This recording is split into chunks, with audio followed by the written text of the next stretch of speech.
ladies and gentlemen, welcome back to Competitive Speed Series. It's yet another round of racing. What's going to happen in turn 1? 4, 5 red lights here in Shanghai.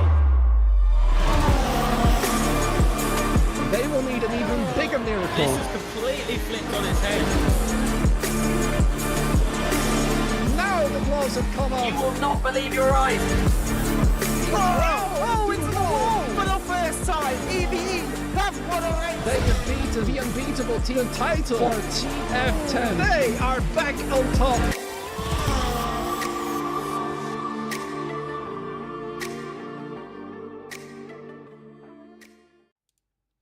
Hello, good evening and a warm welcome to you. Welcome back to Competitive Speed Series. And at long last, ladies and gentlemen and others in the chat, it has happened at long last indeed. We have been joined by Byron. Byron, welcome back. It's been quite a while. I hope you're all right. How are you feeling? Yeah, a little bit out of my depth, I suppose. It's been a long while since I've been here, but hey, I am looking forward to getting back into it. It's always nice when I've got a Saturday free and I can spend it commentating over some of these brilliant teams. Because well, I've seen it before over the seasons I've done. Always good racing, always good action. Hoping for plenty more tonight. Oh, absolutely. I mean, last week we've had an interesting round in Monaco, as you guys may have been well aware. Despite the many incidents that have happened, only, I believe, one has been reported, and therefore one steward decision has been made. It was in the incident, let's see if I can find it back, against... I can't find it back, apparently. Yeah, there we go. An impeding during qualifying and another incident report that wasn't valid due to the incident not being within the first 20 seconds. And another report that led to no further action. So, therefore, the standings remain as follows. Venturi Esports is back in the lead by well over 30 points clear now from FRT, who've, to say the least, had a nightmare race last time round in Monaco, and hopefully their nightmare will no longer continue. Even though we're actually having a back-to-back street race with Monaco straight to Las Vegas. The biggest difference, obviously, Byron, being that there's many more overtaking opportunities here, isn't there? Yeah, Las Vegas has got a fair few long straights that these drivers are definitely going to be trying to use their advantage. Ignore the fact the circuit looks like an upside-down pig. But, yeah, long straights and plenty of opportunities to overtake, providing they don't get caught in a long DRS train, which could well happen, especially in the race. You know, we do see these long DRS trains, especially on F125. It's a little bit worse, I think, than last year's game. It was a bit easier to overtake last year. So expect a fair few trains, but I'm sure as the race tails off towards the end, people get a little bit more desperate. We'll get a little bit more of those ballsy dives that we're used to seeing. Yeah, desperate moves we've seen here and there throughout the season. Let's see what they can bring tonight. Las Vegas, the round before the break. Let's have a quick look at the calendar before we head to the track.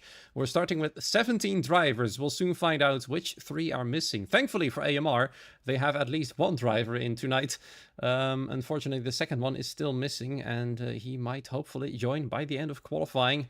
But I just saw in the Discord that it's already granted AMR one qualifying ban for the next round at the very least. A quick look through the list tells me that I think, Byron, there's one FRT driver missing as well, isn't there? Am I seeing that correctly? Yeah, it seems like we've only got 17 instead of... And an IRT driver, yeah. So IRT, AMR, FRT, yeah. Yeah, we seem to be missing some from a fair few teams, but the show goes on with or without. And in this occasion, it's without. But qualifying, 18 minutes on the clock. Let's get this show on the road. Oh yeah, let's see who we've got actually. For VNT, the leading championship team at the moment, Simon Engel and Ryan Muller. I think it's kind of become the dream team for the team. They are bringing them together quite often. So It's good to see they're once together back in business. For TF10, who've moved into third, by the way, in the standings. Once again, like last week, we've got Eve Gabadi and Abdullah Boulaish driving in the Mercedes cars. OMB have brought Mario Amoroso and Alex Osinas, just like last week as well. Luke Spite is driving for AMR, he's just exiting the pit lane right here. Noah Raza and Jeremy97 have been driving for last week for F1AF as well. This week, once again, the same two drivers, Patrick Dagmeyer, Michael Hurkt for ET8, then IRT have brought Darian Zint, and hopefully the second driver joining soon, TRT. Adam Schumer and Alessandro Finn, EVR brought Sound Coral and Ricardo R. And I believe that does introduce all of our 10 present teams tonight. Yeah, indeed, and it's going to be an interesting one tonight. I think we are definitely in for a good one. All drivers heading out onto the track, and it's, well, certainly going to be an interesting one. Vegas, obviously the newest circuit on the Formula One calendar. So definitely not a circuit that these drivers are as used to as fan favourites like Austria, or plenty of others that these drivers are so used to. Yeah, Adam Schumer, Alessandro Finn, the first out on track. I'm watching in the chat that FRT is going to have a qualifying ban, and that is making their championship hopes even worse. They've only got one driver in at the moment, in the name of Min Jake, currently out on track as well, but this could spell trouble for them indeed. But let's see what Alessandro Finn can do from this position. He's got a completely clear track ahead of him. One Haas just came out of the pit lane, but he's still pretty far away as he goes across the line and is gonna try and set a hot lap right here. Just headed through turn 1 right there. Nice and easy does it. Let's join him on board for a little bit. Past the pit exit right there, then onwards to the first of 2 back straights. DRS is going to be wide open for the first time for him as he approaches the next corner of turn number 3. And that's where the tricky bit starts, because that is sector 2, which is going to require some good maneuvering through there indeed. Stay within the white lines as well would be much appreciated for the car too, as the walls are, just like in Monaco, pretty close. And then comes one of the trickiest bits right here. Just don't take that much curb, otherwise your car might become off balance. Still looking strong though. Headed to the next particular bit of the track and then onwards to the back straight. And I think, Byron, this might become quite a stable lap. Indeed, yeah, not looking too shabby at all for the TRT man, and he's not looking quite nicely as we head on to this long straight. And this is really a place where we will see drivers going side by side down the straight. We've seen plenty of times drivers go sometimes 2, 3, 4 wide along this section of track, and it can be pretty hairy towards the end of the race. And this is where they hit that all-time top speed around here and then into this harsh braking zone and almost 3 apex chicane. They're taking quite nicely there for Alessandro, and pretty much that's a whistle-stop tour of the Las Vegas circuit. Coming across the line isn't going to be below 130, not quite. It's a 130.113, but not a shabby lap time at all. A good start for TRT. Luke Spite for AMR, after a week of absence for the team, joins in second place, 1 minute 30.3, with Michael Hurkt for now. That just became fourth place at 1 minute 30.6. Ryan Modler for Venturi Esports joining into second place, only 4 100ths behind Alessandro, while Simon Engel, his teammate, now goes fastest overall by 10 milliseconds over Alessandro Finn. Quite close at the top at the moment as we're switching to Noah Raza, just invalidating his lap through the chicane just before the final straight and heading straight back into the pit lane. 2 Mercedes cars right behind, one of them going back in, the other one is about to finish the hot lap. The one heading in is Eve Gabadi, as Abdullah Boulaish joins into 5th place with a 30.2, just behind Alex Asinas, who looks pretty rapid tonight as well. Not as quick though as Patrick Dagmeyer, who just managed to do a lap time of a 1 minute 30.0, and that means he's getting awfully close to that magical 1 minute 29 limit. Indeed, yeah. I was wondering who might be the first to go into that 1 minute 29, and well, definitely quite close from Patrick Dagmeyer there, who is certainly going to be thinking that he can do that in the not so distant future when we get towards the dying stages of this qualifying. Ricardo, though, across the line, he's not able to get a good footing in for EVR. Slowest of the bunch so far. Okay, yes, it's early doors, but you want to be on it from the get-go if you can. But now Jerem 97 is the next man across the line. It's not looked like a terrible lap, but it's not looked like anything brilliant either for the F1AF driver. His teammates currently not got a lap time on the board. He'll be the first for them to get onto the board. He manages only 13th place, so not exactly the best. Adam goes into 15th for IRT, but 19 drivers, 3 still to set a time. Fastest lap so far, though, Patrick Dackmeyer for ETA, 1:30.049. And now we're watching the second FRT driver driving out of pit lane. It is Liam Stevens, and oh boy, this man is absolutely rapid. So it's a promising sign for the FRT team that at least their second driver is now out. Minjake currently sitting in P9 on literally the same lap time as Darian Zins, both of them being 1 millisecond slower than Mario Amoroso. That is a rare sight indeed, for 2 drivers to be equal as fast and 1 millisecond slower than the next driver ahead. Luke's Pite at the moment right behind them, but I'm curious, very curious to see what Liam Stevens can do. He's alongside Noah Raza and Ev Gabadi, one of 3 drivers yet to have to set a lap time. We also noticed that Adam, I can't see his full name unfortunately here in Steam, due to Steam or the game actually limiting it. That's a big shame. So Adam, the second IRT driver, now in 15th place with a 30.8. Surely he's going to find some extra time right there, as they are fighting for some bigger positions in the standings at the moment. So hopefully some more time to come from him. Noah Raza back out on an outlap as well, but let's see what Liam can do here in the Red Bull. Indeed, yeah, Liam Stevens, he's known for being such a quick driver.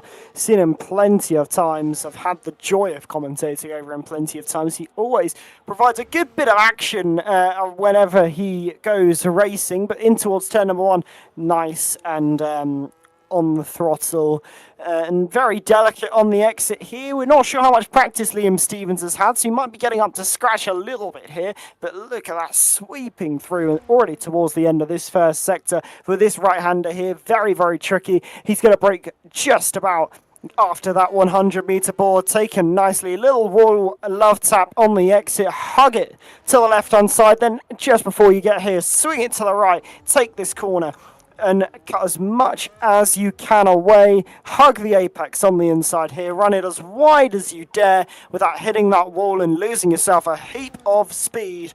And then onto this little mini straight. The bollard just coming into this braking zone here. Already being taken up by other drivers. That might ruin your braking reference point ever so slightly for the apex, but nicely handled so far by Liam Stevens. But a little rear end wobble on the exit there. And onto this long straight, and if he is on pole, this is where you could lose a few places on that very first lap, because that is where everyone will fancy their chances of making a move. But into the final couple of bends now here, and taken quite conservatively, I think, by Liam Stevens. He's clearly decided to abandon that lap. Yeah, and I can tell you exactly why. I've just watched the Discord. He was supposed to serve the qualifying ban.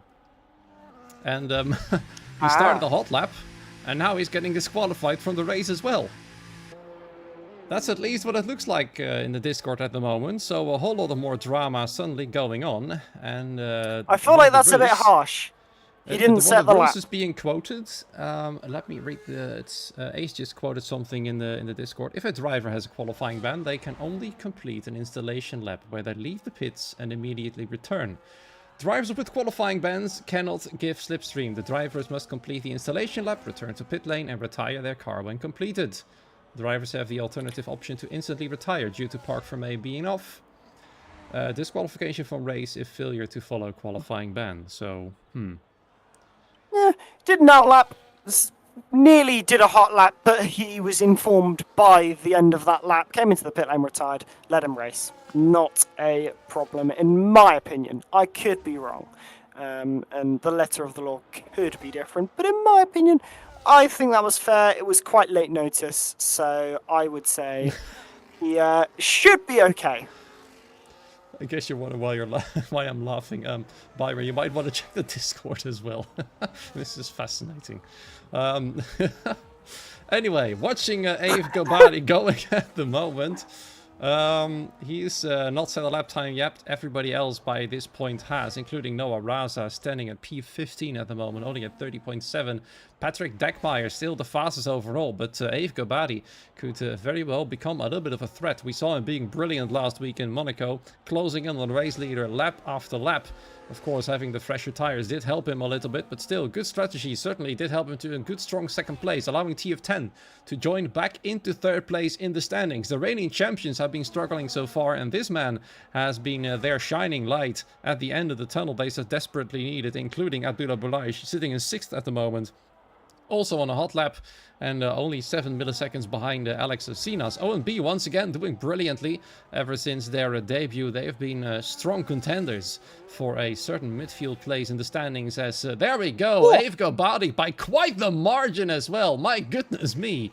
Well faster than Patrick Deckmeyer. Michael Hurks even overtakes his teammate as well. And now we're swapping attention to the other drivers that are quick. For example, Simon Engel. Indeed, yeah, plenty of drivers looking quite fast. But yeah, you point out Simon here. He is looking very good. There's one of the Mercedes who's about to come across the line as well. Not one of the Mercedes, sorry. That was one of the... No, that was the other Mercedes. I'm not tripping. I'm on one. But yes, Simon is looking quite good through that final chicane, and he is... Now, on that little blast down towards the straight, the final corner, I suppose, it is really just a flick of a steering wheel and up to the line. Where's he going to go? Goes second, goes into the 1 minute 29s, but not far enough into the 1 minute 29s to be a threat to Ave on pole for TF10 at the moment. But both the VNTs looking very fast here because Ryan as well, up to 4th. Yeah, but to be fair, Simon Engel still 1.5 tenths away from Ave. So Ave set an absolutely magical lap compared to the rest of the field. And I'm curious to see if anybody is able to close that gap or even overtake him for that provisional pole position. For now, though, on average, VNT looking very strong. ET8, surprisingly, also having a strong outing tonight with Patrick and Michael being very fast indeed. They're only separated by 0.5 tenth, so ET8 could work together to potentially throw a spanner in VNT's works. VNT, though, on their upside, they're watching the Discord with very big interest, as well as Minjake's lap time. Hopefully becoming a little bit faster than only 13th at the moment. He's still on outlap. He's, I believe, invalidated his second attempt because he hasn't improved yet. At the moment, hopefully, there's some more in the tank for him, and there's still plenty of room ahead. Many drivers heading back in as we speak, while Minjake is heading out. A big yellow flag on the back straight, so I cannot tell you how much time remains. Speaking of data, by the way, Byron, you just told me you've got a lot of telemetry data available. How's the weather looking for the race? Oh, good question. Give me a little moment and I can figure it out. I do not have, annoyingly, that is the one thing I didn't have loaded. And the race, it says all sunny. All sunny for the race. So we should be in for a dry race after a dry quali. But we may have a mandatory lobby restart because of Liam Stevens, who allegedly won't get to race. Yeah. So that might be something we have to factor in. Yeah, but he might also just retire at the end of lap 1 in the pit lane, I guess. Oh, who knows? It depends on how the stewards want to handle this one. If they want him not to start the race because they fear he could cause chaos, they might impose a mandatory restart. But obviously, if they do that, then it brings a bit of a stopgap between qualifying and the race. I just got confirmed by Ace that there's no restart unless there's a grid penalty. So in case Liam has to serve his race ban, he's got to have to retire as soon as he humanly can. Which I think should be in the pit lane at the end of lap 1 to make sure his car doesn't remain on track in the way of potential safety cars. Because even if an AI is ghosted, you'll have to remain behind it on a safety car restart, which is a nightmare because the AI is terribly slow when a safety car restarts, even on a high level. You don't want to be stuck behind him then. So let's see what happens as we speak. It's being sorted out behind the scenes, so to say. So we'll have to find out what happens exactly to Liam. For now, though, VNT is living the dream life. They're 2nd and 4th. TF10 is not a threat. ET8 is even less of a threat. Although they could see them working together to get as many points as possible to close the gap to the 3rd position at the very least. That means TF10's Abdullah Bulaish will have to up his level a little bit on this final run. Everybody's slowly trickling out because TF10 could still potentially do some more other than sitting in 3rd for now. Yeah, I think it's quite interesting actually looking at who's gone out first. The first driver who will start their final flying lap is one of the EVRs, all the way down in 15th, Sound Coral, which I thought's a little bit interesting, a bit of a peculiar one. But if you look at the amount of time we got left, 2 minutes on the clock, a 1 minute 30 lap. If this lap goes horrendously wrong, they have a chance to recharge the battery and go again. So maybe a strategic decision to try and prevent a poor qualifying position. But if they only get this one attempt, they're then going to be sat there waiting for everybody else to finish their lap. So swings and roundabouts really, if you are EVR with Sound Coral beginning so early on. And a bit of traffic to contend with as well, as you see the EVR's about to catch. Is that one of the RBs? That's one of the Red Bulls there. I believe that is Minjake there, who is in front. So you want to make sure you don't get caught up behind this traffic as well, because even if they do move out the way nice and early, they can still get in the way, still give you a bit of dirty air, and cause you a fair few problems. Yeah, thankfully for him, though, most of the traffic is away. Otherwise, this hot lap would have been more some sort of avoid and evade sort of stuff. Thankfully for him, no problem. Even got a little bit of a slipstream from Minjake right there. But now, potentially, there might still be trouble. There's a Mercedes, has been come to a complete standstill pretty much. Trying to make room for the Haas right here because Sound Coral is about to finish his lap. Thankfully, the Mercedes knew it. Now, up ahead, some other cars who've just started their hot lap or are about to now at full speed. They will not be in the way, so Sound Coral can safely cross the line first to finish qualifying tonight with a 30.2. The best is going to be for him, P9 then. We're swapping our attention now to the top drivers. They're currently on their way. The first of the top drivers to finish the hot lap is Patrick Dagmeyer, and one of the Mercedes cars as well, I believe. That's actually Abdullah Bulaish who's about to start his. So Patrick Dagmeyer is going to show the others what he's capable of. He's not that far away from provisional pole position, less than 0.2 of a second. The question is, though, can anybody catch Ave Gabadi? As Alessandro Finn slots into P6 in the pit lane right there. P7 it now becomes because Darian Zins goes an awful lot faster. 30.0 precisely. Quite nice to see that lap time on the board with Patrick Dagmeyer not able to improve. Next up, a TRT car back into the pit lane as well. Adam Schumer, Alessandro Finn, both qualifyings are over for them. Luke Spite, P9, stays P9. Sound Coral already having moved down to P11, the next to two Ferraris to cross the line. Simon Engel, P2, Ryan Modler next to cross it.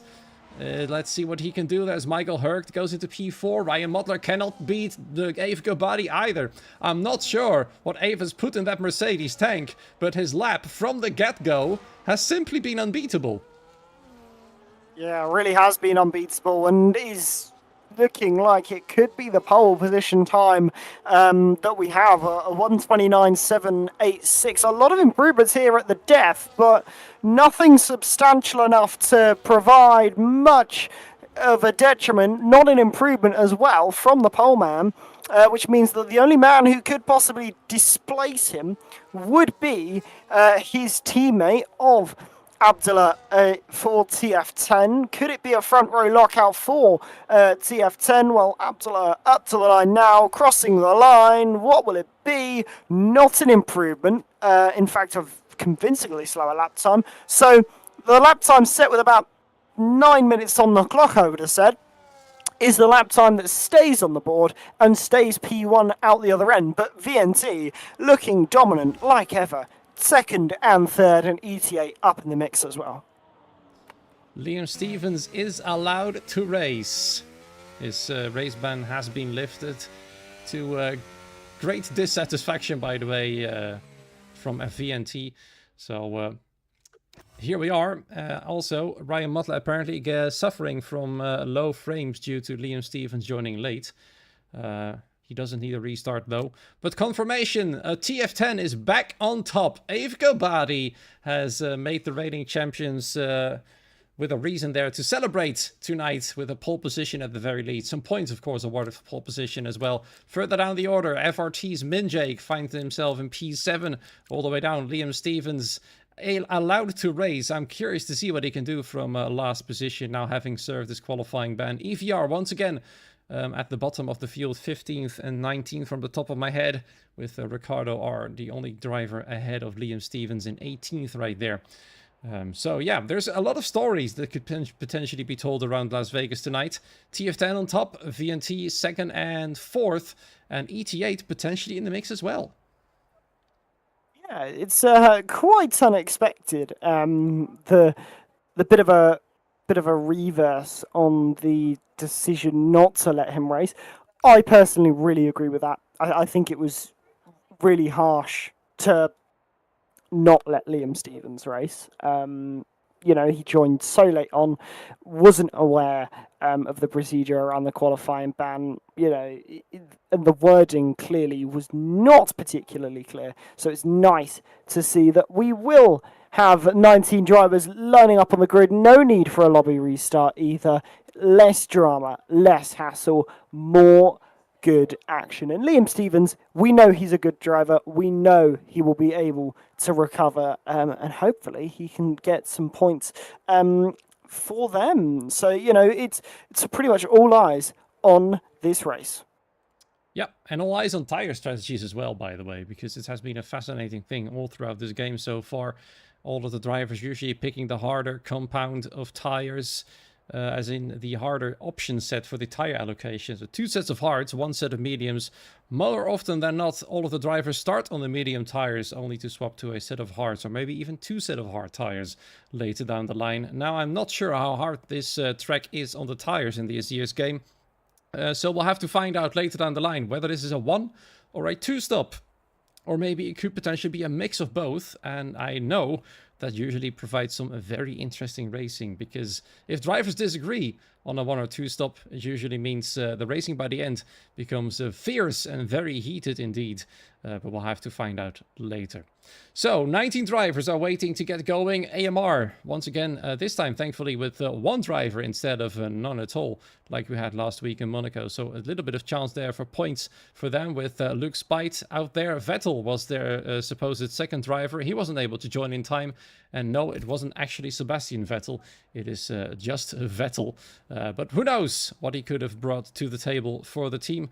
But that is a problem for them once again. We'll get going though on one of the few tracks where the start is around a corner, as 5 lights are on right now. And there we go. Avgo Badi from the line in the lead. Ryan Mottler, Simon Engel 2nd and 3rd. They're going to try and attack the TF10 drive for sure in turn 1. And already Ryan Mottler had a small look there as Simon Engel, his teammate, is in trouble as Michael Hurd passes him straight away into 3rd position. Now splitting the VNT drivers. Patrick Deckmeyer fighting side by side with Darian Zins for P5. He wants to be as close to his teammate as possible. Back further up ahead, Simon Engel wants to get back past. He will have the inside line at the next corner, as well many other drivers in the Ferrari does get past, but Michael Hurd has decided that his RB should remain on the outside of the Ferrari, but bails out before the next corner hits, and that means he's gonna have to stay in 4th position once again. Minjake gets ahead of Darian Zins now. Darian Zins in P7. A lot of position swapping happening left, right, and center, but so far no major incidents just yet. Luke Spite is making up ground now up to P11. Let's show you the positions they've made. Actually, Luke Spite did start at P11, so no positions made up for him just yet. Is in fact Abdullah Boulaish, who's making the moves, as we can see some parts of the track go flying in the background. Some incidents happening between Liam Stevens and one of the Aston Martins, as Liam has already made up 5 positions. It has become slightly a bit of a nightmare right there, so hopefully no damage for the Red Bull as he wants to make up more positions. And there might be some more drama because he's leading a big pack of cars that all want to pass one another. Let's see how much of a mess it could potentially become, as Liam Stevens there, thankfully for himself, stays ahead of the rest of the pack of the cars. Noah Raza moving ahead of Sound Coral, and Liam Stevens, it looks like he's come off unscathed. Yeah, Liam Stevens has been absolutely rapid on this opening lap of action. He really has provided a lot of overtakes there. 6 overtakes on the first lap alone is definitely going to be up there with a record, because that is a brilliant opening lap there for him. Nice, clean, clinical moves made. 19th to 13th. That's not a bad way to start your race, and certainly going to be good as he tries to get his way up towards where his teammate is. Minjake in 6th. FRT definitely in the hunt for a good point. So here as Luke and Adam there both go battling AMR and TRT side by side. Well, the TRT man is going to hold a station for now, but look at who's in the background of this fight already.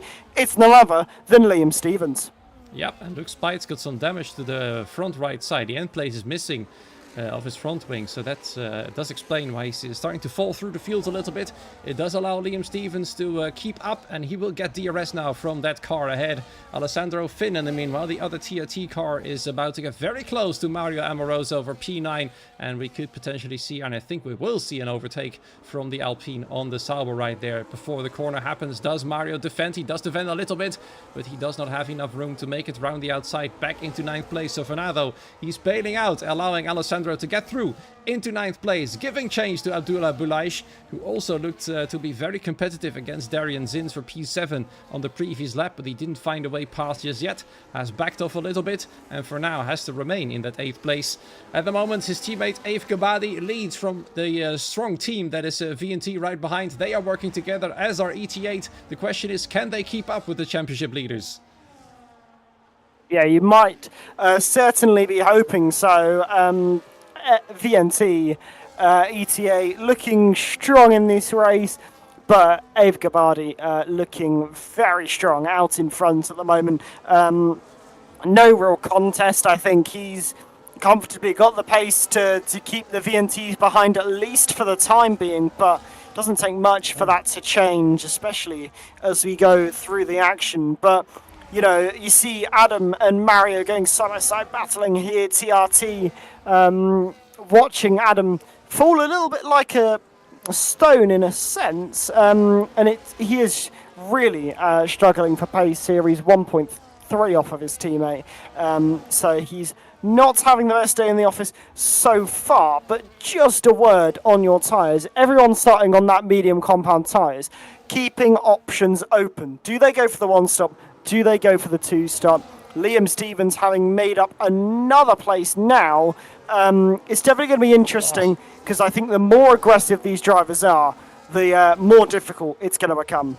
Yeah, you were talking about Mario and Adam, and you can see Mario there with half the front wing missing. They had to come together. I saw it happening in the background just before you started talking about them. And Mario now having to pit for a new front wing because he was starting to become a little bit of a moving obstacle and hampering other people's races. Liam Stevens has gotten past now as well.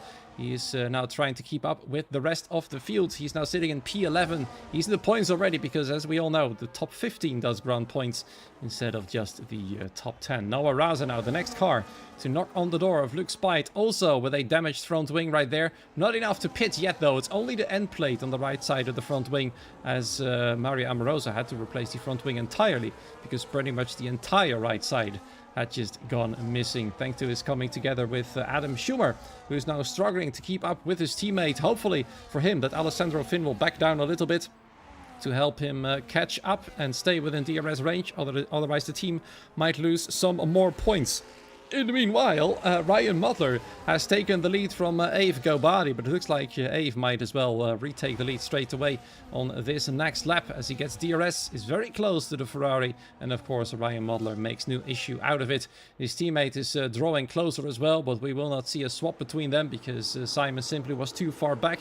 But now Abdullah Boulaish has made a move on Darian Zins as he heads into P7. His next target will be Minjake, and slowly but surely we're starting to see the TF10 of old.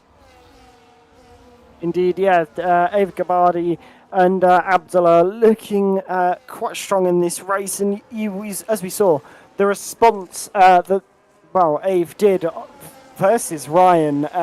Really strong. He is looking very good in this race, really in control of it at the moment. But, you know, as we always say in motorsport, you know, all it takes is one mistake or something to go wrong, and it all goes undone. Yeah, absolutely. I mean, Minjake at the moment and so close to Patrick Dagmar, going for a move in a place you usually don't go for it. And Patrick's getting caught by surprise, deciding to defend a bit more fiercely than he probably would have liked. But he had no choice because suddenly there was Minjake and now he's passed. But the problem now for Minjake is he's well out of DRS range, and this could seriously hurt his progress up the field. He finds Abdullah Boulaj already right behind as well, because he managed to overtake Patrick Dagmar as he tried to attack. Oh, and there I believe I saw Minjake smash into the wall. No damage visually, at least, to the front wing, but I think I saw some carbon flying over there. And Abdullah Boulaj now up to P5, but he's got to make up a gap of more than 1.5 seconds, and the cars behind will get DRS as the lead swaps over once again. I believe Ave made no issue out of it right there, and Abdullah somehow manages to stay ahead of both the cars with DRS, so well done for him. And now he's got to make up that gap of half a second to get back within DRS range. Can he do it? That's the big question. And then TF10 can properly start to work together. Yeah, it's going to be a tall ask because everyone's going to be really on the back of this TF10 driver. You see the rear light flashing on that rear wing, indicating that we're either we're not deploying energy, or the battery is incredibly low. Whichever one it is, it's not a good look to be in when you're, you know, quite early stages and you need to set your sights after the car in front. But you have seen the gap already creep down by a couple of tenths of a second, but gonna need a fair few more attempts unless Minjake falls out of DRS himself. Re-overtaking is going to be quite easy. 1.3, 1.4-ish seconds now for Abdullah Boulaj. He's gained 2/10 through the middle sector, but now the pain is going to come again. He's got one more proper corner to close the gap even more. Look at that, 1.1, 1.2. That's a nice turn there from him. Proper exit, but it's just barely not enough. He's missing out on about a 2/10 of a second to get back within DRS range. The upside is that Minjake is quite far back himself as well. In fact, Minjake might be under threat from Patrick Dagmar as Ave overtake once again Ryan Mutler for the lead of the race, and it looks like Abdullah Boulaj is going to survive once again the assault, but he's lost 0.6 of the second on this straight alone, and he's gonna have to make it up again now, and that's going to be he's basically back to where he started, back to 1.6 seconds. Yeah, really difficult in this situation. You've got to somehow have a lot more speed than the car in front of you, but especially if the car in front has DRS themselves, gaining time is so difficult around here, and this is why you end up with a fair few mini DRS strains. Because once you fall out of DRS, you can't really catch back up unless you've got fresher tyres than those around you. And that's why sometimes the undercut or the overcut is really powerful. Because it gives you a tyre offset to either make overtakes early doors, you know, and go more aggressive, or do the opposite. Be more conservative and have fresher tyres towards the end, overtake more. But Liam Stevens is definitely, I think, on the more aggressive of the two options, because he's got himself up into 10th now, and, well, already probably thinking about getting past the Alpine in front. Yeah, he's moving up, and Darian is starting to move downwards. He's been sinking through the field. He's now lost 5 positions since the race started, and he could potentially lose another position. I think he's been destroying his tires by racing hard. And now Luke Spite, despite his broken front wing, is about to be the next car to pass him for P11. There goes the Williams on the McLaren. Is Darian Zins going to have some answers? He tried to defend against Liam Stevens by squeezing him nearly into the wall in turn 3, but that didn't quite work out in his favor. We see some ghosting going on there as Alessandro Finn almost goes through Darian Zins. Backs off though, finds himself in 13th. I think Alessandro is actually lagging because he's now also behind Alex Asinas, who was quite a lot further back. So troubles then for Alessandro Finn heading into lap 8. So far though, everybody is staying out, and I think it's getting awfully close to becoming a one-stop. Yeah, but as you say that, Jerem comes into the pit lane for a change of tyres onto the hards. So we might be looking at a one-stop, but we're looking at an undercut from Jerem 97, unless there was damage, which I don't think there was. So, difference of strategy there, as one of the F1AFs into the pit lane, the other one not been into the pit lane yet and running quite far off the lead. So yeah, difference of strategy. Some people playing it a little bit more on the aggressive side, but it'll be interesting to see if the field respond. Noah Raza now getting a 10-second time penalty for corner cutting. He must have caught that corner massively then, because that is not a light penalty to give out. In the meanwhile, Abdullah Boulaish, he's managed to do it.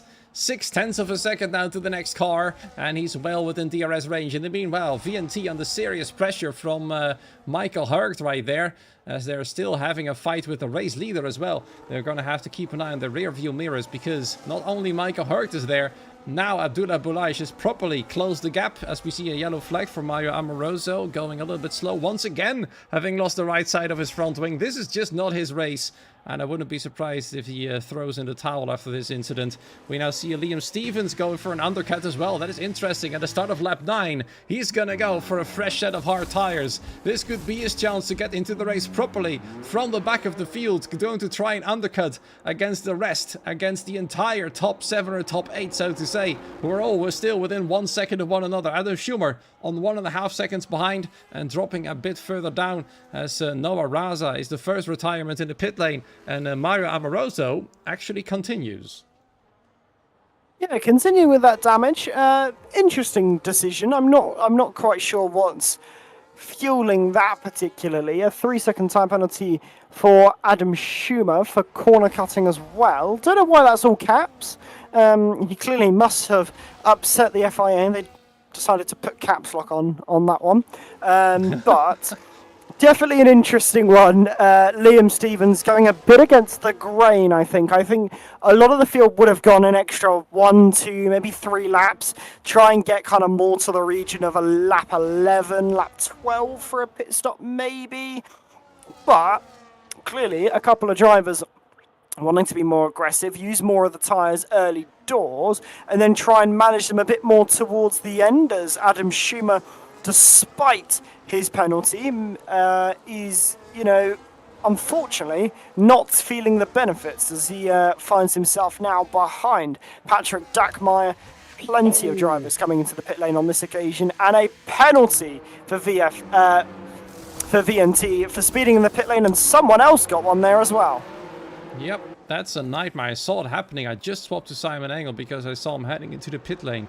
He locked his wheels entering it and carried too much speed. It's as simple as that. And that means 10 seconds to his name. And that means VNT now in serious trouble, because the threat from behind is still there. FRT is on the move. TF10 is also on the move. Liam Stevens has placed an undercut on several cars, but it looks like it hasn't worked on Michael Hurgt and Simon Engel. He's gotten awfully close to DRS though, and if he keeps this up, he's got warmer tires and 1.5 seconds to go.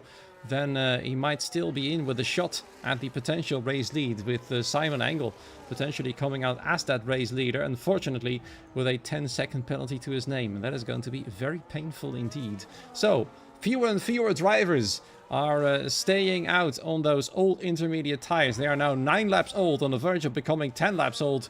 The top 5 is still somewhat good together. Abdullah Boulaish is, of course, has lost a few cars in between himself and his teammate, meaning that from behind he's now under threat once again from Minjake and Patrick Dackmeyer. He's trying to go defensive, but there is Minjay gonna go for the move anyways. That's both of them is going to cost them some time indeed, and Minjay can't get past. In fact, I believe he nearly collided with the wall right there, had to back out, and now he's dropped behind Patrick Dackmeyer as well. In the meanwhile, a lot of drivers coming in once again. Ryan Modler doing the same thing, and oh my goodness, Abdullah Boulaish with a 10-second time penalty too. This pit entry turns out to be a big nightmare to these drivers. Yeah, it seems like a lot of people seem to be struggling as another one goes, and it's TRT Alessandro Finn. So about 4 or 5 drivers, all with, well, 10-second time penalties.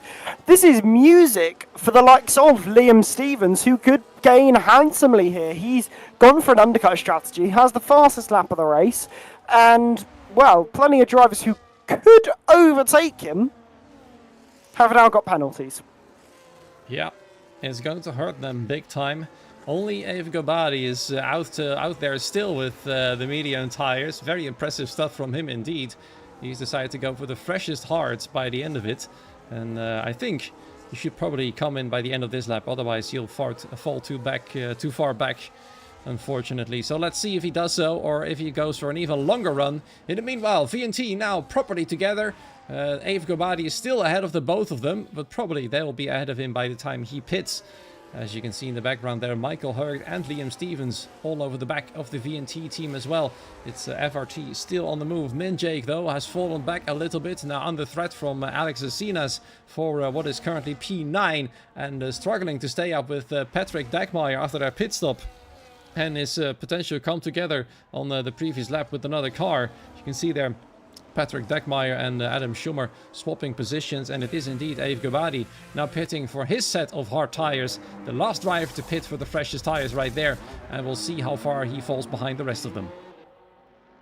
Indeed, yeah, I feel like he's going to lose quite a fair few places. Liam Stevens, another fastest lap. He is really wringing the neck out of the car here, and look at Ave Gobadi there coming out behind Liam Stevens in 5th place. Bear in mind, Ave Gobadi was looking quite strong out in front, but now has a few moves to make. Hasn't got particularly warmed up tyres. Does have a 3-lap tyre offset to the likes of Liam Stevens, but Liam Stevens has the temperature in the tyres. Yeah, fortunately for Ave, he's got Abdullah now right behind him, and even though Abdullah does have that 10-second time penalty, I feel like he's going to do everything to help Ave win the race. And TF10, as I said, after a struggle at the start of the season, appear to finally have found their grooves a little bit. It's not a coincidence if it happens twice in a row, to be honest. And even though it wasn't a victory last week, it was a very strong showing from the both of them. It seems like they are properly working together once again. So a dream team TF10 have brought to the field, and it might just bring them back into the title fight if they keep it up like this. With VNT in trouble, 10 seconds to Simon Engel. Ryan Mutler still there though. FRT having only one driver in the top 3 right now, with Liam Stevens now overtaking Michael Hurd for the podium place from 19th to 3rd. Although I am not too surprised, because Liam Stevens, of course, being one of the faster esports drivers out there. And it looks like FRT have brought some proper gun powder to this race with this man. Simon Engel now with the fastest lap of the race. He's going to have to drive like crazy to create a 10-second gap, which is very unlikely to happen. Liam Stevens, though, just falling out of the DRS range, which might spell some trouble for him, allowing VNT to drive away potentially. He's going to have to drive those tires around out of his car as well to make sure he keeps up with the Ferraris. Yeah, I think Liam Stevens, he knows he might have to take a little bit of a moment to recharge the battery, go again when he's got a little bit more battery in the tank. But you see, he's got so much pace through the corners, he can kind of maintain the gap quite nicely. So you see he's, kind of keeping it at a stable 1.1 at the moment. But you got to feel for his teammate. His teammate started, I believe, 5th on the road. Although down in 11th now, disappointing on one half of the garage, very good on the other, but a mistake there for Simon Engel for VNT, and a 3-second time penalty awarded, and then Minjake gets one at the same time. But that's also, crucially, that mistake has allowed Liam Stevens to get into the DRS range, whilst also Simon has himself a bit of front wing damage. Yep, not just a penalty anymore. With front wing damage, and as you said, a 3-second time penalty go with it. It's Simon Engel is falling apart tonight, unfortunately, and it's an absolute disaster right now. All he can do now is hold up the rest of the field to allow Ryan Mutler to just drive away completely. It's the only way he can help out his teammates right there, because he certainly will not have the pace through the corners anymore to keep up. Look at that, he's losing tens of seconds. It's Liam Stevens now all over the back of the Ferrari. I believe Simon Engel will still get DRS, but it's Liam Stevens now. It's his turn to try and get past, and if he gets past Simon Engel here, it means Ryan Butler is still potentially in trouble. But there is Ave Gobadi potentially helping out VNT, because he's now starting to overtake Michael Hurd and potentially go and attack Liam Stevens as well. TF TF10 still pretty much in the fight for the win, as more and more time is being lost from Simon Engel to Ryan Mottler. It's exactly what Ryan wants. He's now out of DRS range from his teammate. Simon is doing his job despite his damaged front wing, and it looks like Liam Stevens therefore has to hold back for now. Abdullah Boulaish at the same time trying to get past that Michael Hurgt right there. Can he successfully do so? Yes, he can. TF10 team still together, 4th and 5th right now. They are now the second strongest team after being, well, what could it have been, the 4th or 5th at the start of the season. There's Liam Stevens now properly again on the offensive. Simon Engel still has DRS because of either Ryan slowed down, made a mistake, or Simon just drove real quick. They're bumping tires literally because Liam has got to attack the both of them, and now he squeezes himself in between the VNT cars. He's managed to make it up to 2nd place. Eve Gobari now all over the back of Simon Engel, going to the inside on the final corner, getting past as well, and immediately attacks Liam Stevens on the outside as they head into turn 1. Can he make it stick though? Because Liam Stevens still on the inside. Extraordinary racing from all 3 of them, and Liam Stevens has to bail out, back down to 3rd place. Eve Gobari back in 2nd, and once again on the attack for the win of the race. Yeah, crucial overtakes for both of Liam Stevens and Abe Gabbardi, though, to get ahead of Simon there, who we know has got 13 seconds of time penalties.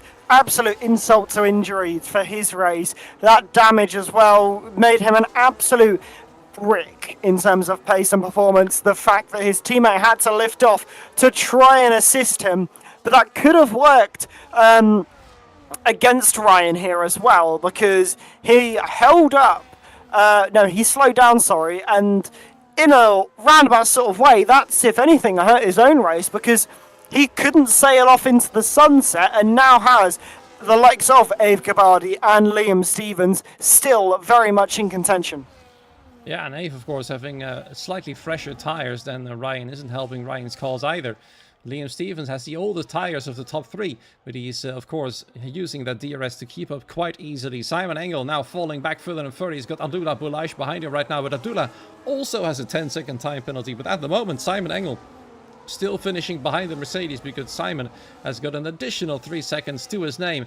And the question is, what is VNT going to do now? Their race engineers working furiously to work out a proper strategy to limit the damage as much as possible.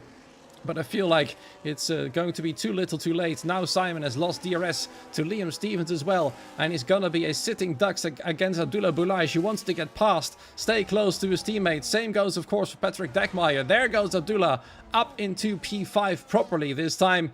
And going to try and hunt down Liam Stevens, potentially to help his teammate Ave Gabbardi to get the win of the race. Yeah, going to be difficult. He's got to gain a few tenths of a second here, but that should be relatively light work. As you see, he's pretty much already within 1 second of Liam Stevens. And TF10 have a good advantage here. They know that they are in a position where they can work together to try and win this race. VNT, they know that Simon is really not going to be in contention anymore. He's got to run his own race and count down the laps and pray it doesn't get much worse than what it is. But I fear he may end up really suffering. He could even end up outside the top 10, I think, in this race. But crucially, you've got to keep an eye on that gap between Ryan and Abe Gabbardi, because Abe Gabbardi does seem to every now and again fall out of that 1 second window, and you can't do that too many times when the driver behind you is Liam Stevens. Absolutely, yeah. I mean, he's got to keep an eye out for that pace. It looks like Ryan Mottler has found another level of race pace in that first position at the moment. Ave was looking extraordinary in qualifying, but in the race, he looks like he's an equal level with Ryan Mottler and Liam Stevens as well, despite Liam having much older tires at the moment and potentially starting to fall off a little bit already. Abdullah Boulaish, well, being in DRS range for a short while, no longer. And behind him, Patrick Deckmeyer, once again getting closer ever again. We got a yellow flag. We got a yellow flag. It's one of the Mercedes. It's Liam Stevens. What's happened to him? He's suddenly in the wall in turn 3. He's fallen down. All positions back down to 11th. The left side of the front wing pretty much broken completely. Now just only ahead of his teammate. So no drama only for VNT, but drama for FRT. The both leading teams in the championship are suffering big time all of a sudden. Yeah, indeed. Liam Stevens may have been a late call-up and a brilliant talenter call-up, but if a bit of damage comes along and your race goes to pot, it unfortunately just has not worked for Liam Stevens. 19th and as high as, I believe he led ever so briefly as well. He really had done a comeback of anything, and I fear him letting through Minjake and Sound Coral might be a sign that he is about to throw in the towel on this race, and that would be absolutely disappointing. He had such a point to prove in this race, and as he clobbers the right hand side of his wing, he peels off to the left and in towards the pit lane, and I fear we know what's about to happen here. Yep. FRT has now lost one member. Broken front wing. I'm not sure who he collided with, or maybe he just collided with the wall by himself. We unfortunately did miss it on camera, but there's a big shame there for FRT, as Simon Engel has found a little bit of pace once again. He's trying to hold his ground now against Alex Sinas, who tries to get past for P7. Wow, slams into the wall right there as he tried to attack the Ferrari. But somehow Simon Engel managed to stay ahead. He's now got Luke Spite behind, who was still driving around with that slightly broken front wing. Hasn't changed it in the pit stop. His wing appears to be still in semi-good condition for the time being. If Gobadi, in the meanwhile, has saved some batteries, saved some tire, and is back on the offensive. He's now the only driver who can beat Ryan Modler to the line and win the race. And that would mean TF10 is properly back in business, with this man once again doing an extraordinary job of keeping the reigning champions potentially into the title fight, even though they are well over 150 points behind at the moment to the championship leaders of VNT. They will never ever give up, as any racing driver of course should do at all times. In the meanwhile, his teammate Abdullah Balaj is defending against Adam Schumer for P4. Even though he's got a 10-second time penalty, he will do all he can to defend this position right there. He could try and appeal the penalty depending on what exactly happened at pit entry. And look at that. Is he gonna go on the offensive now against Patrick Dagmeyer for P3 as they go side by side into turn 1. Adam Schumer is still there as well. What can Patrick do? He's now in the middle of both of these cars. Who's gonna get DRS out of this potential corner right there? And there it is. Indeed it is DRS for Patrick Dagmeyer and Adam Schumer, as Abdullah will try and disappear into the distance. Or can he? Because they're still there, both of them side by side. Adam versus Patrick, and Patrick has to bail out with Adam now in 4th place. And it's still anybody's game for P3, I'd say. Yeah, definitely anyone's game for P3. Anything above that, I think, is a little bit out of the question. 3.3 seconds separating second and third, and I doubt Abe Kabadi is going to back off here. He knows he's in contention for this race win versus Ryan. And, well, TF10, they want to get as many points as they can off of VNT. They've already got one VNT down and wounded. The other one is prime for the picking if you are Ave Gabadi here. So going to be letting Abdullah do his thing, I reckon, and just try and see if that Mercedes can sail off into the sunset, chase after them, or if it's going to be a bit of no man's land. He suddenly found a lot of speed, Abdullah has. He's nearly driven Patrick and Adam out of DRS. And he's properly given chase to his teammate to help him out. He's also helped back off Patrick and Adam enough to make sure they're no longer a threat to his teammate Ave Gabadi right there. Avon is in the meanwhile still in the hunt, and I feel like he's only going to attack the final lap of the race, or one of the final laps of the race, to get past properly. We might see some nasty DRS games being played by that time, but we'll see later down the line. In the meanwhile, Liam Stevens hasn't given up. He's pitted for a fresh set of tires, because he knows that every point counts in the championship. And Simon Engel has realized the same thing, as he's now replaced his front wing, falls down to P16, with Liam returning to the points in 15th place, and Simon all the way down to 17th on a fresh set of hard tires, as Liam has picked the mediums for his third stint right there. it's still something to play for at the very least for the Red Bull, because there could still be some mistakes from other drivers, allowing him to get even more points than just one. Yeah, indeed, exactly. I'm a bit surprised that Liam Stevens did decide to stay in the race, but at the end of the day, he's a racing driver. He knows that things happen and anything can happen, and he also knows that Alessandro in front has a 10-second time penalty, so if he closes the gap by 6 seconds, which I think is within the realms of possibility, he could get a couple more points for FRT, which at the end of the day, in the grand scheme of a championship, is very, very important.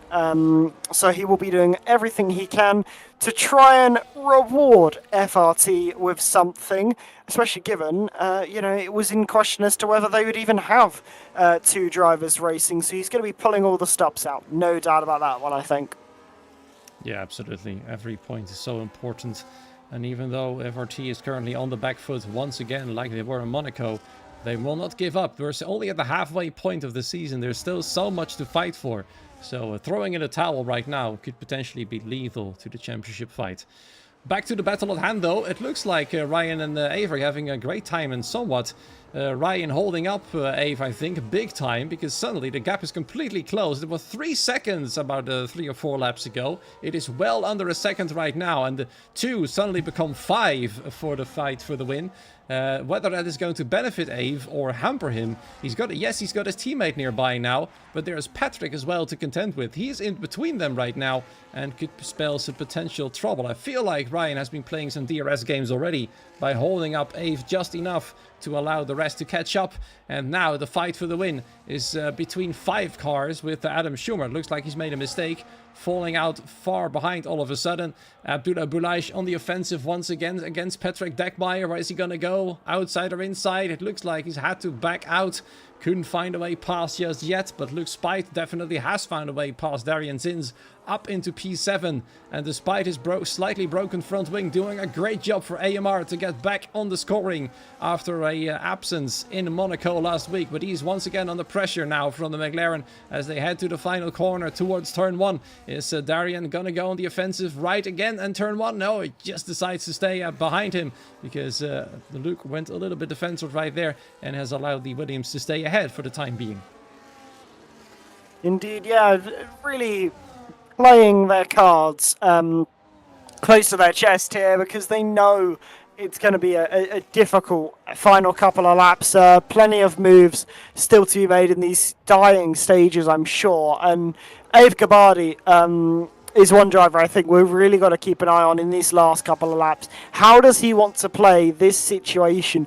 He doesn't really want to be leading going on to the last lap. He wants to be leading after that straight, really, the long back straight that we're going on to now. But with the likes of Patrick Dackmeyer and Abdullah and Adam behind as well, these are the drivers that could force him to overtake and put him in a bad spot for that final lap. And I think that's going to be why Ryan has done this. He knew that if they'd run off into the sunset in their own little world, Ave Gabbardi just would have overtaken on the final lap and made a nice and easy overtake and won the race. But this way, it's a bit more difficult as Abdullah gets ahead there of Patrick Dackmeyer and up into third place. TF10, second and third.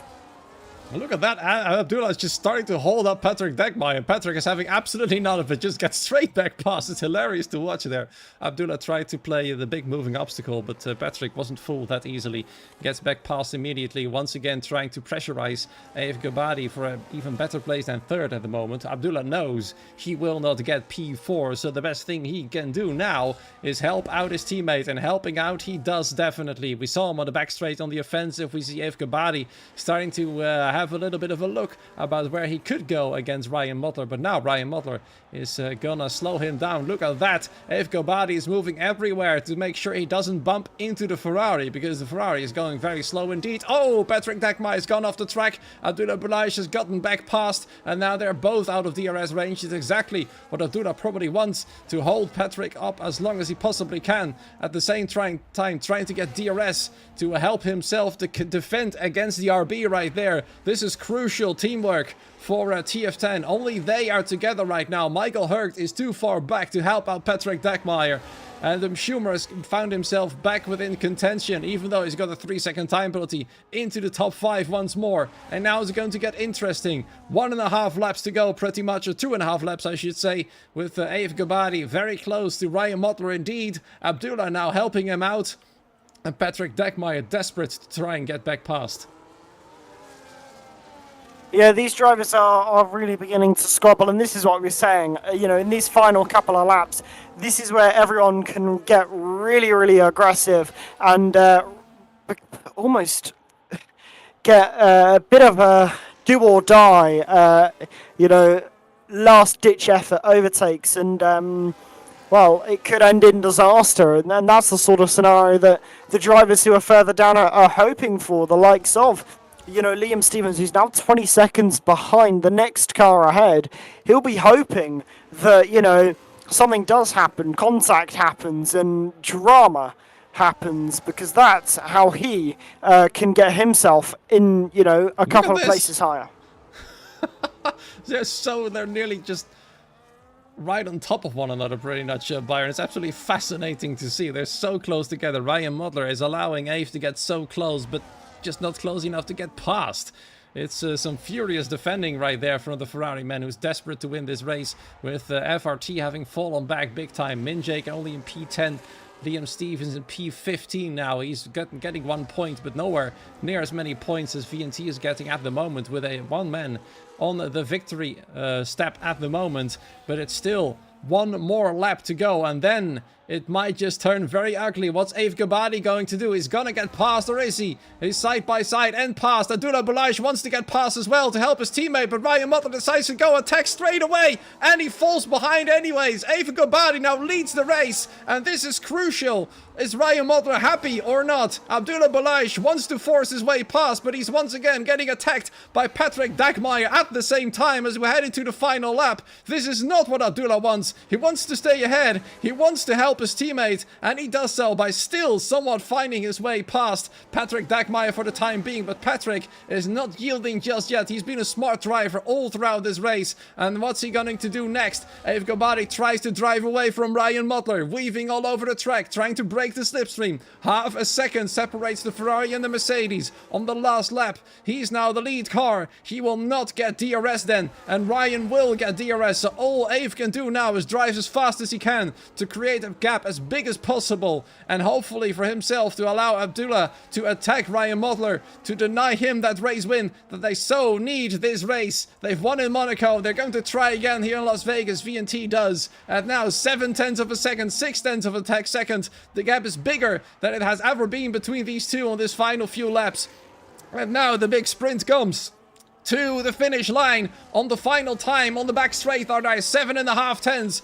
Aif apparently carries a lot more speed, his tires being 1 lap fresher. Maybe he saved them for the ultimate run on this back straight right there. And it looks like Ryan Mottler might just be too far away to make the move. And I think it is definitely then now going to happen. It went very close though, trying to force Aif into a mistake, but it didn't happen. Says he had a good exit right here, he does not. And that means Aif Gabadi, with a gasp on the penultimate lap, manages to take the race win home. And TF10, after a disastrous start to the season, back on top at long last. They have won here tonight in Las Vegas. That must be big celebrations for them for sure. Yeah, absolutely. Going to be very big celebrations with TF10, because they, as you say, not had the easiest of starts to their campaign. But I think it's been a bit of an off day for quite a few teams. FRT really had a great opportunity to get a heap of points.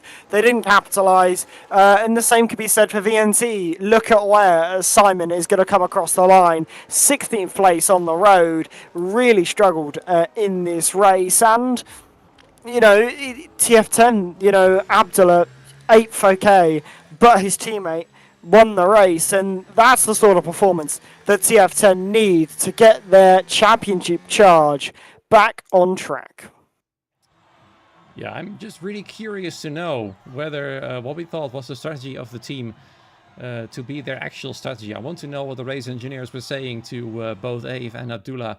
So we'll try and tag them in the chat to hopefully get some interviews from the top 3 with Ave winning the race, as you can see, confirmed right here. Extraordinary job by him. From pole to the win. Ryan Mottler has to concede to second place right there. Patrick Deckmeyer finishes on the podium for ET8. Well deserved right there. Michael Hergt in 4th position for ET8. A strong showing from them as well. They'll be very delighted with this one. Luke Spite with AMR returning to business with a 5th place. Very strong indeed. Alex Cecinas for ONB will be hauling some big points for the team as well.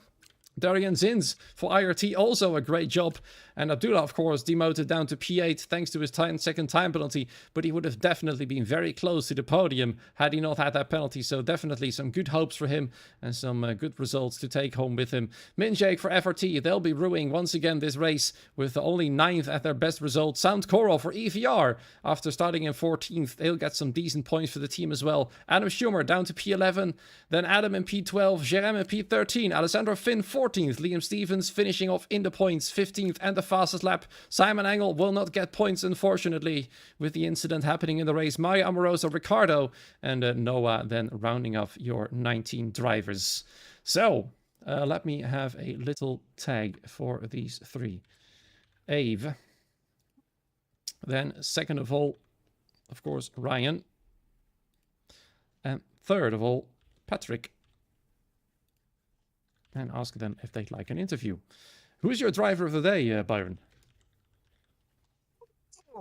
Oh, I honestly couldn't really say. I think it's a really difficult one. When you look at the end result of this race, it's so up and down because everyone changed places a lot. I would say, let me have a look back at kind of how we started versus how we finished.